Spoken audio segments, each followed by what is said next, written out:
You mentioned we won against Memphis the other day. Now they're saying Ja Morant is questionable. He's dealing with the shoulder, did not play the other day. Jaren Jackson Jr. is out for this one. So defensively, that's big. They have a number of guys on their injury report. OKC is an 8.5 to 9-point favorite at Memphis tonight. That makes me kind of think that Ja, he's probably not going to go in this one. But the angle that I was taking a look at in this one, SGA MVP performance.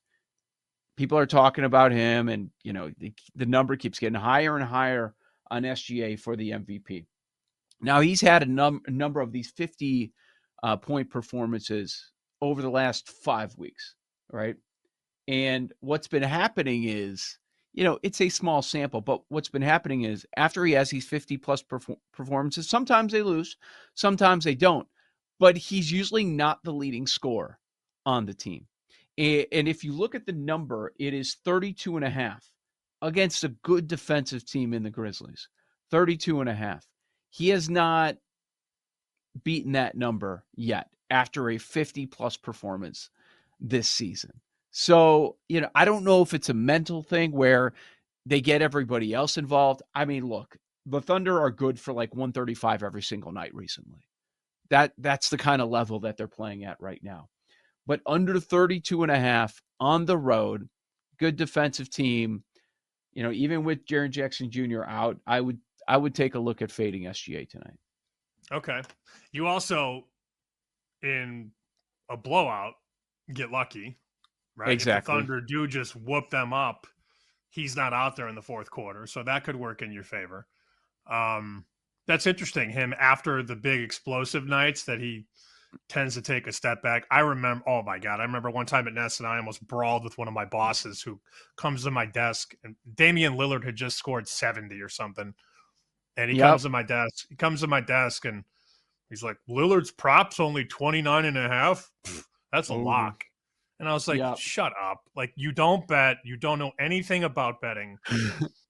Yep. And he's like, it's a lot. Like when people that don't bet walk up to your desk and tell you something is a lock, you just bet the other way. Yeah, Run. and I did, and he finished with 26 or something, and then that boss, who I will not name, didn't even show up to work the next day because he's a coward. Yeah, he just didn't show up. Yeah, because I was going to come in and be like, hey, I was going to come in with a lock and just like click it. No, he didn't show up the next day. He was very good at that, making predictions and then not showing up to work the next day when it didn't go his way. Yeah. Here's the situation. He had 50 against Phoenix. Next game against Toronto, scores 25 on only 12 shots. He had 52 against Golden State. Next game, 29 against Sacramento. 54 against Utah. Next game, 31 against Dallas. I mean, all these are recent. I don't know. Maybe there's something to it, maybe not. But at least you're getting an inflated number. And according to the point spread, there's a chance this game's a blowout, to your point. Fascinated by the number between Dallas and Milwaukee. Okay, how are the Mavs going to respond now? Now you add Kyrie to the list. Well, lately it's been a lot of blowouts. They've lost 4 of 5. We've seen losses 24 a couple of times, a 15-point loss recently as well. You got to imagine that it is just meltdown city inside that organization. BetMGM's at 10.5. Bucks the home favorite. There are plenty of 10s in the market. It's been bet up a little bit. My first thought was you got to lay it with the Bucks, but Milwaukee's on a back-to-back.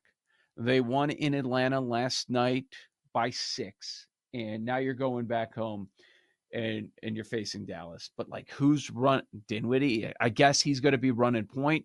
You've got a number of injuries. All of their bigs are out too, it looks like. I can't bet Dallas. Even getting 10, I can't go there. It is a Milwaukee or nothing play for me.